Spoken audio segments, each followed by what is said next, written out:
Welcome to the Politicrat. I am Omar Moore. It is Sunday, January the 24th, 2021. On this edition of the Politicrat, I remember so well my first year that I left Mobile, Alabama. One little coat, $2.50 in my pocket, and my mother told me that was all she had to give me, and be very careful with it. Hammerin Hank Aaron. The majestic Hank Aaron. He passed away on Friday at the age of 86, just a few days short of his 87th birthday. The legendary Hank Aaron, one of the greatest kings of baseball. A tribute and a salute to Hank Aaron. Coming up next.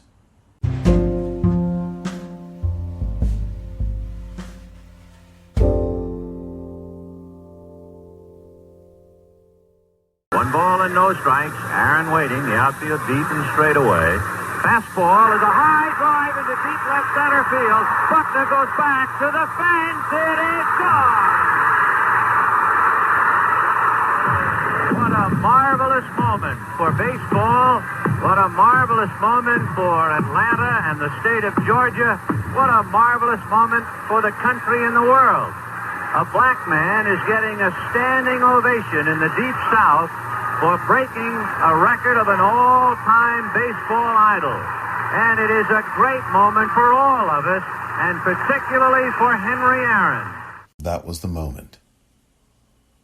April the 8th, 1974. Hank Aaron became Major League Baseball's all-time home run king by driving a ball deep over the left field fence in Fulton County Stadium in Atlanta, Georgia. That was the call from the venerable broadcaster of baseball, Vin Scully, capturing and encapsulating the moment that Hank Aaron surpassed Babe Ruth to become the all-time home run leader in the major leagues of baseball. April 8th, 1974. A singular moment in baseball history, Major League Baseball history, American sports history, and in American history. This son of the Negro Leagues, this ambassador of baseball, made history not just on April the 8th of 1974, which was exactly 6 years and 4 days after the assassination of Dr. Martin Luther King Jr. He became an American hero, an American legend, Hank Aaron. He passed away this past Friday at the age of 86. That Hank Aaron was not just about baseball. He was about so much more than that. He was a leader. He was a humanitarian. He was an activist. And he was somebody who would always impart knowledge and wisdom as a teacher and mentor to so many in the game of baseball and in the game of life. Hank Aaron was somebody who led by example. One of the great leaders of baseball. He really was royalty in the game of baseball and beyond it. All the death threats that he would receive leading up to that one moment you just heard. I don't think anybody encapsulated that moment better than Vin Scully did, as he marked the history, marked the reality and the environment in which Hank Aaron hit that home run. There was so much security that night for Hank Aaron. And by the way, Hank Aaron was running those bases, and two white men flanked him as he ran around second base. Lord knows how those two white men managed to get on the field, particularly with all that security around. But they did, and not to harm him. They actually patted him on the back as he ran. Someone once said, and I don't know if it was Aaron, that they were like angels guiding him around those bases. Well, that sounds very poetic indeed. But the reality is, angelic or not, Hank Aaron was playing the game of baseball in such rigorous and dangerous circumstances. You'll hear from Hank Aaron in a few moments and how he felt about the game of baseball, particularly in that environment in the 1970s, and especially the 1970s in the Deep South.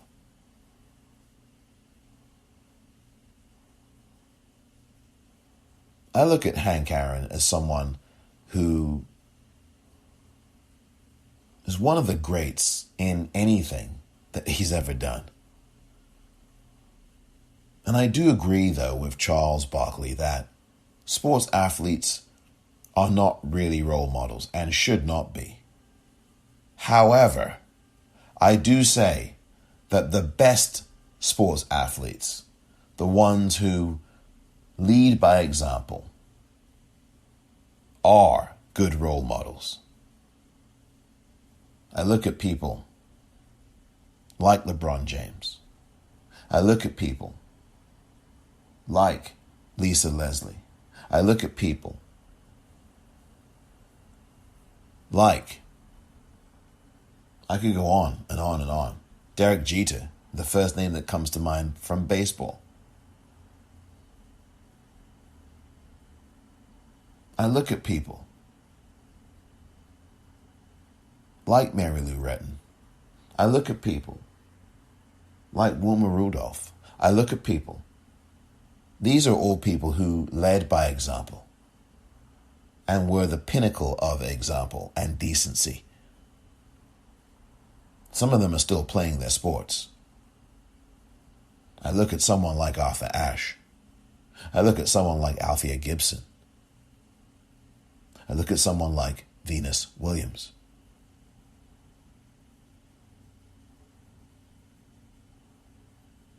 Hank Aaron is no longer with us, but his spirit is still here.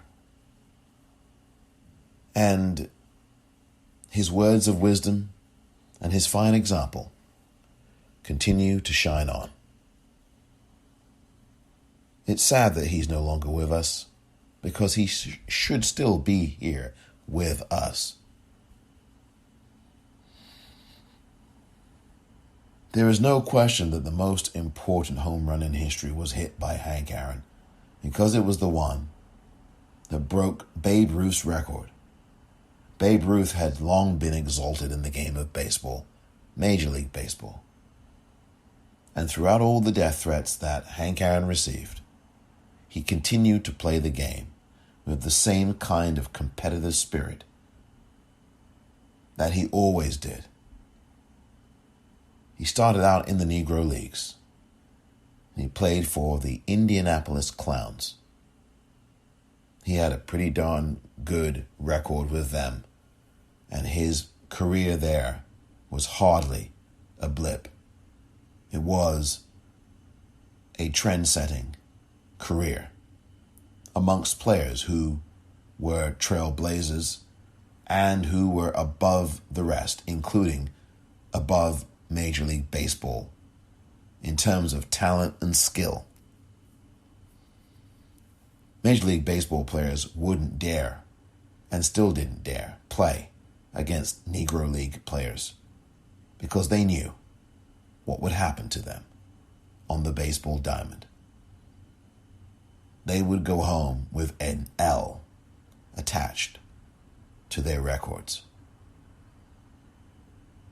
Hank Aaron is an American treasure, was an American treasure, and still will ever be an American treasure.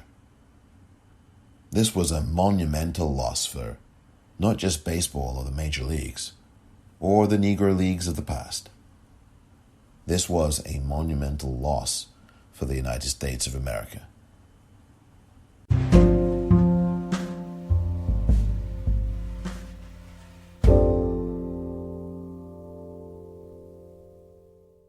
What was it like playing for the Indianapolis Clowns? To play in that league and to play with the ball players that I played with gave me an opportunity to do some things that I wanted to do.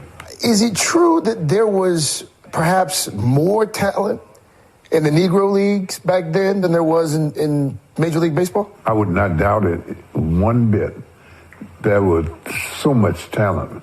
Though he made 25 All-Star teams, Aaron continually faced obstacles white players did not, including death threats while approaching Babe Ruth's career home run record. I was surprised to read in what should have been the most exciting period of your life. You're chasing Babe Ruth's record. It wasn't. It was not. Why not? I couldn't go out of the ballpark without an escort. I had to stay in another hotel rather than staying in a hotel with my teammates. It was the toughest moment of my life. Here's the pitch. And then it happened. And then it happened. There's a new home run champion of all time, and it's Henry Aaron.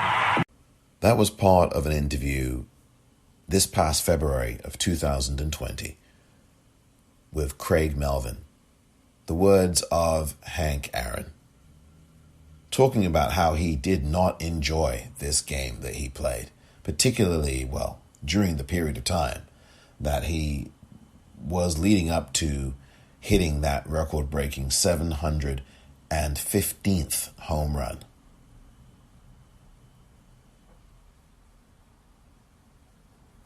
And this is what racism does. And this is what a racist society does, an oppressive society that traffics and is steeped in and controlled by and dictated by white, racist, oppressive policies and institutions and environments that create this white violence that we as black people, whether professionals or not, whether rich or poor, whether young or old, have to experience and deal with every day of our lives. Of course, that was no exception where Hank Aaron was concerned. And so a moment that for all of Major League Baseball history and the country's history should have been a joyous event for him personally. He, the author of that history, he, the very author of that history, was instead a moment of torment. He couldn't even enjoy his own achievement. Can you imagine reaching a milestone in your life and you could not even celebrate it? Even if it was celebrating it by yourself in a COVID-19 world. But more specifically than that, could you imagine reaching a milestone in your life and you couldn't even enjoy it? You just couldn't. And I'm not talking that you're in an environment with someone who's violent. I'm talking about you're in an environment by yourself or with someone who is decent and loving. But for some reason, you could not enjoy that moment. Not because you had some kind of illness, not because you had some kind of setback, but because you just couldn't enjoy it. Because the society wouldn't let you enjoy it. The world around you would not let you enjoy it. Hank Aaron had to stay, as he pointed out, in hotels, separate from his teammates. This is 1974, not 1964.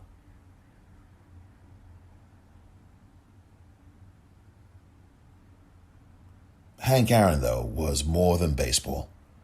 And he grew up in Mobile, Alabama, and really didn't have two nickels to rub together. He really didn't. And he ended up making a whole lot of himself. 23 seasons in the game of baseball in the major leagues. He retired from the game of baseball in 1976. He started playing in the 1950s. That is a sublime career to have. A real sublime career to have. Arguably, his career started back in the late 1940s or so when he was in the Negro leagues. Or thereabouts, but he remarkably stayed in the game of baseball as an executive for many years after that. He was the Atlanta baseball team's farm director early on in the 1980s, became an executive vice president later on. He pushed for Major League Baseball to have black executives and black owners for these teams. And he spoke out very much against the racism in the major leagues of baseball in terms of the barriers to entry for black executives and black owners to own Major League Baseball teams. And the interesting and ironic thing is that the last name of the team that he was the executive for, vice president for, still have not changed their name. And the Cleveland team finally is going to be eradicating that name from all of its apparel and all of its nomenclature. I think now, at the very least, Atlanta must get rid of that last name for their team. And to do that for respect, for decency, to address the long-standing concerns that the Native and Indigenous community have had, and also now, as an honor to Hank Aaron, I think at the very least that's what they should be doing, and it should be done forthwith.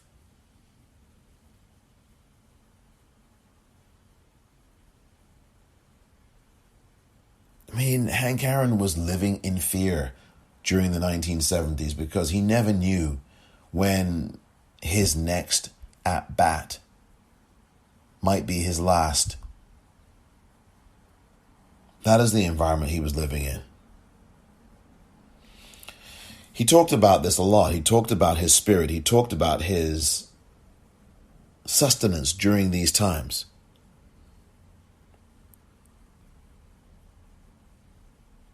No one had to go through what Hank Aaron had to go through when trying to break a Major League Baseball record. Nobody. Nobody ever has. Not like this. Pete Rose did not. Mark McGwire did not. I mean, Sandy Koufax, Oral Hershiser, I can go through all of the players and the pitchers of Major League Baseball who had created these incredible records, broke these incredible records with feats that really you had to just stand and tip your hat or take a bow and respect. None of those names I just read to you had to go through the death threats and all the things that Hank Aaron had to go through, had to have extra security, had to stay at a separate hotel from his teammates. Cal Ripken didn't have to go through any of this.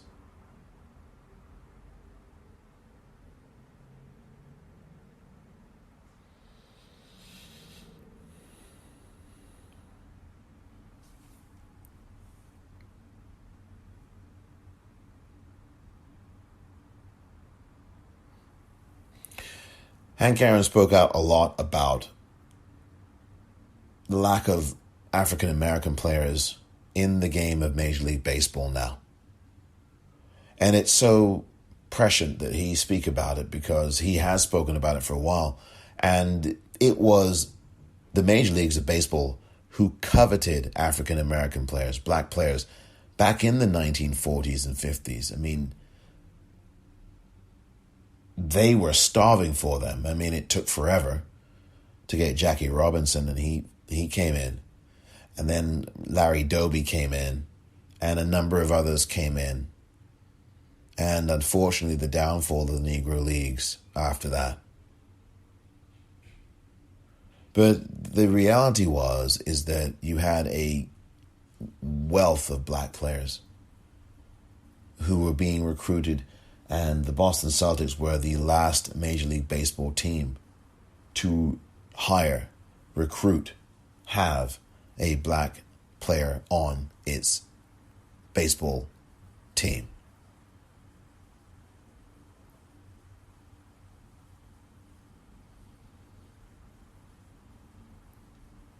Now there are only 8% of African American players in the game of Major League Baseball. In fact, less than 8% now. Can you name one African American player in the Major Leagues of Baseball right now? And I'm really talking to sports fans here, baseball fans. Can you name one? Black player, African American, not from the Dominican Republic, not from Venezuela. I'm talking about an African American player. That's your homework. But I think it's very important that we honor Hank's work and Hank's life. Hammerin Hank Aaron. This is somebody who I will be thinking about for a long time to come. And though I am a San Francisco Giants fan, if there were any baseball shirt that I would be buying, especially now, it would be that of number 44. Hammerin Hank Aaron.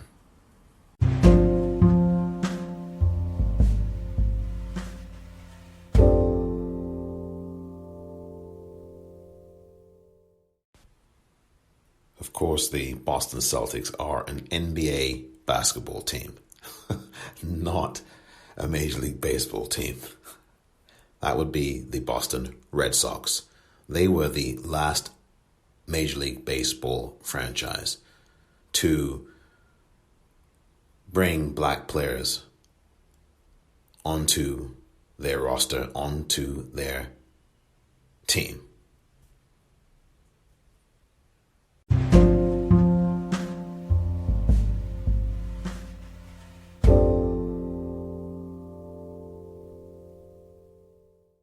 But do you ever wonder sometime what you would have done without all that stuff? Could you hit like 900 home runs instead of the 755? That is one thing I often think about. Nobody ever asks the question.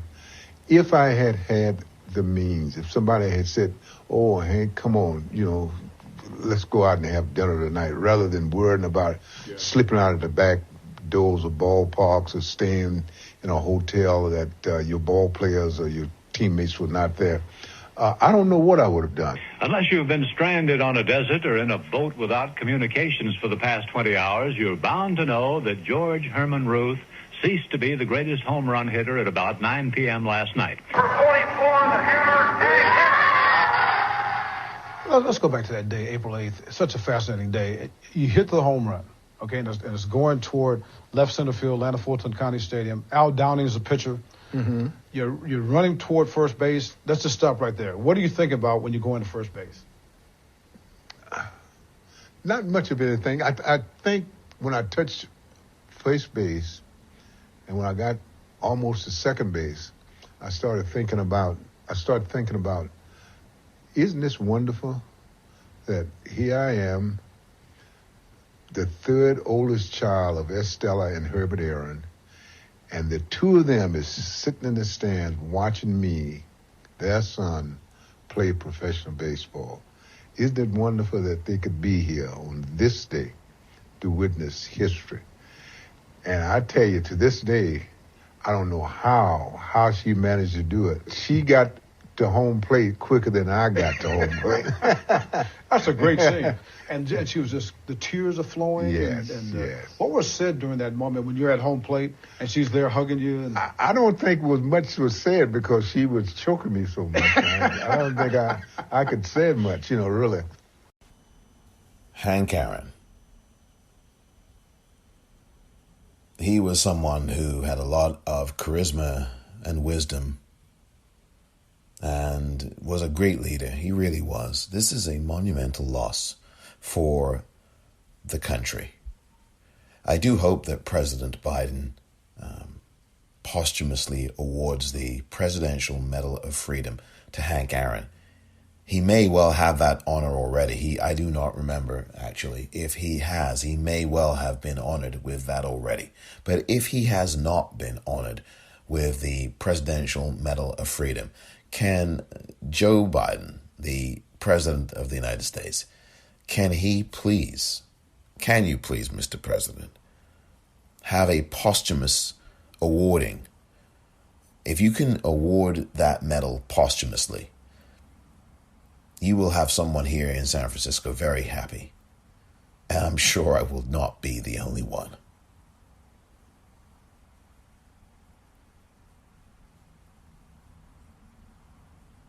As I said, he may well have the Medal of Freedom already, but if he doesn't, if he was never given that honor, I think that posthumously he should be honored with the Presidential Medal of Freedom. There are people who break sports records who are not the most admirable people in terms of their character or their personality. But if you wanted someone to break any barriers or records at all, it would be Hank Aaron. He was a constant conscience in the country in terms of what he did on the field and off it to make this world better, to make it better for black players of the game, to make it better for spectators, to see more black talent, and not only to see them, but also to know that decisions were being made by people who are black. In the front offices of Major League Baseball, where still today there are so few black executives and still far too many white executives. It's been this way for 100 years. And it is about time now, way past time, that we had much more representation in the front offices and the boardrooms and the ownership halls. There is no reason that in 2021 or 22 or beyond that there's no reason not to have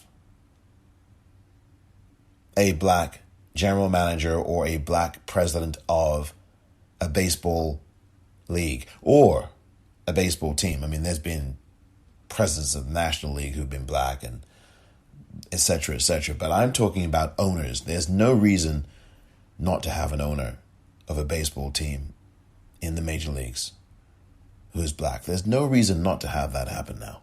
It's way past time. And we need more of them.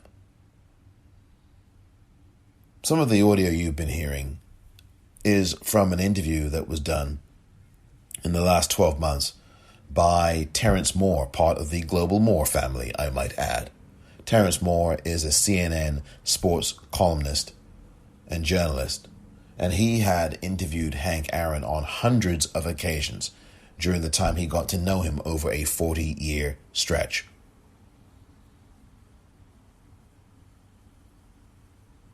In a moment, a little bit more of the interview with Terrence Moore, or by Terrence Moore, of Hank Aaron, and remembering some of the other great things that Hank Aaron did.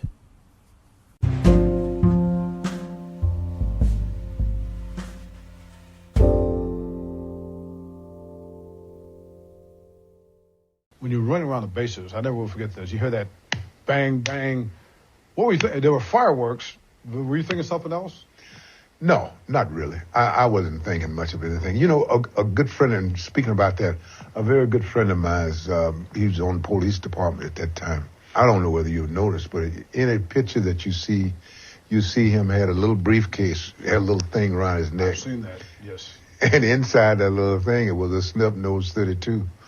Oh, and he told me, he said, Hank, he said, I just didn't know what to do. When you started running around the bases, those two guys started running behind you. I said, I'm glad you didn't shoot. Because they would having, those two guys was having nothing but just fun, that's all. And I can remember very clearly that Monday, the day that you hit the home run, the parents and the two brothers and I gathered around the television set. It was very similar, it had to be, to where perhaps you and others back on April 15th, 1947, gathered around the radio for Jackie Robinson. I mean, you were our Jackie Robinson. Mm-hmm. Did you get the sensation of how important you were to the black community with what you were doing, what you were going through? Yes, I did. In some ways, I felt the importance of what I was doing was really sending a signal to the world, was telling people that, hey, yeah, all you wanted to do was have the playing field level. Just give me an opportunity. Yes, I felt that way. I felt that way that not only that I had the world on my shoulders as far as baseball was concerned, but I also had the world on my shoulders to demonstrate to people that, hey, just give me opportunity. But at that same time, you know, if you think about it, you know, Dr. King was marching and the civil rights was at its peak, you know, and we were telling people just give us a chance to drink water out of a fountain, right. Or go to the bathroom, or go to anywhere, you know, really. And that, all of those things had something to do with the way I was doing as far as playing baseball.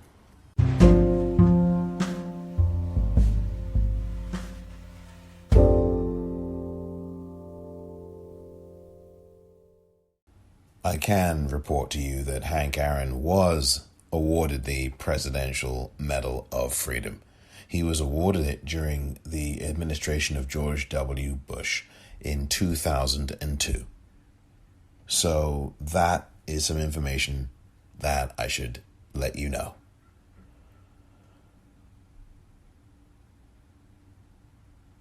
Hank Aaron's career in the Negro Leagues is relatively short. It was less than a year or so, maybe 2 years. At the max, actually. As I said, for the Indianapolis Clowns in 1952. He then went on to play for the Milwaukee/Atlanta team, and then went over to the American League to another Milwaukee team, the Milwaukee Brewers. He really was one of the all-time greats in baseball. You know, I only think of really essentially one other person in the game of baseball who was a position player who I think is better, and that would be Willie Mays. And thank God the Say Hey Kid is still with us. He's in his, I think in his mid-80s now. He is really the last great standing. You know, some people will say Barry Bonds, who was a sensational baseball player, and he's still with us as well. But I am talking about the sheer grandeur of people like Willie Mays. Willie Mays, who is, again, still with us. I think he is probably I would say that Willie Mays is the greatest baseball player who has ever lived. I'm talking in terms of Major League Baseball. And by the way, Willie Mays was also in the Negro Leagues. A lot of people do not know that about William Howard Mays. But he played in the Negro leagues before he came to the major leagues, and spent his entire career, well, almost his entire career, with the Giants franchise, New York and San Francisco. He did end up playing for the Mets as well. But I don't focus this program, this particular episode of this podcast, on Willie Mays, the Say Hey Kid, as they call him.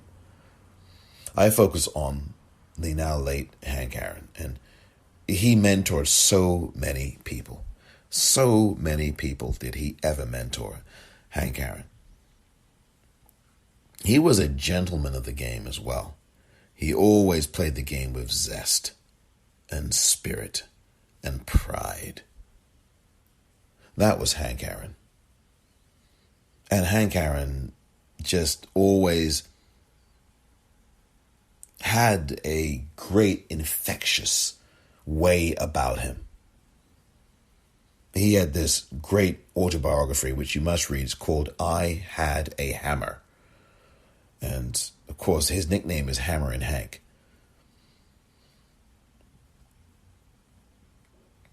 I really do think that we have lost one of the all-time greats here. There's no question about it.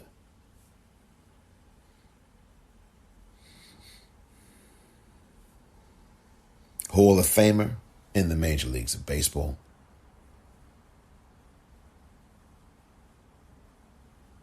All-time great. Record breaker. He won the Presidential Citizens Medal. Bill Clinton, the president at the time in 2001, at least in January of that year, the first week or second week of that year, presented him with that honor. He had already received the Presidential Medal of Freedom. Well, he was going to receive it from George W. Bush the following year, which he did, 2002, as I mentioned. I guess President Clinton at the time knew that George W. Bush had planned for this, and so he gave him this Presidential Citizens Medal. And it was kind of an honor that not quite, I think, the same as the Presidential Medal of Freedom. There's no doubt that in American history, Hank Aaron stands as probably one of the, in sports, one of the three greatest people who ever played a sport professionally. If you're looking at the United States of America, there's probably only one other person that I can think of over the last 100 years who impacted sport and impacted the country, if not the world, more than Henry Aaron did. And the only person that I can think of who has done that, who did do that, guess. That's right, Muhammad Ali. And I think he is the only other person who impacted sport and society bigger than Hank Aaron did. It's got to be Muhammad Ali. Got to be.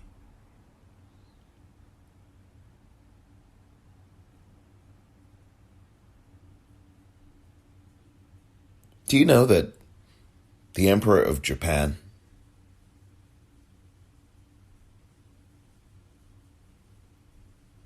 had honored Hank Aaron with a special award as well, just a few years ago? The Order of the Rising Sun, which is a really big deal. That's a huge award in Japan. I mean, that's something that a lot of people, I bet, did not know. I bet you didn't know that. And it's funny because, well, it's not funny. Just a few days ago, Hank Aaron had received a COVID-19 vaccination. And apparently he died peacefully in his sleep. Just 2 days ago, just Friday. Tributes poured in from all over the world, actually, all around the country, certainly, at the news of Hank Aaron passing. When I first heard the news, I was stunned. I shouldn't have been, but I was. I was stunned. I really was stunned.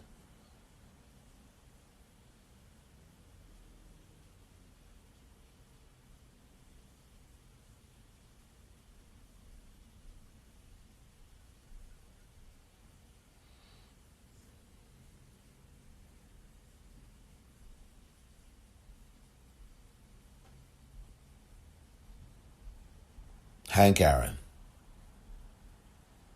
all-time baseball great, an American all-time great, and somebody that a number of people in the black community, in black communities all across the United States of America, looked up to, saluted, and did so with pride and joy. That a black man could shatter a white man's record. Despite all the death threats and all the security worries and everything else, Hank Aaron knocked it all out of the park.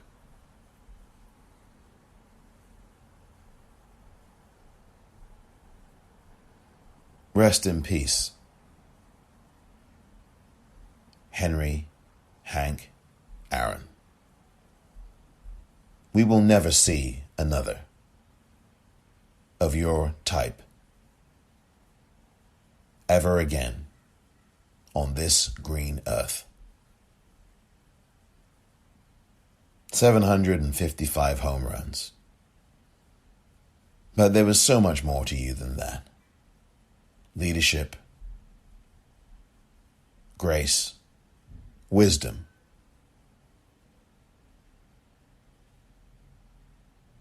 Rest in peace and rest in power. My deepest condolences to the family of Hank Aaron, to his wife and children.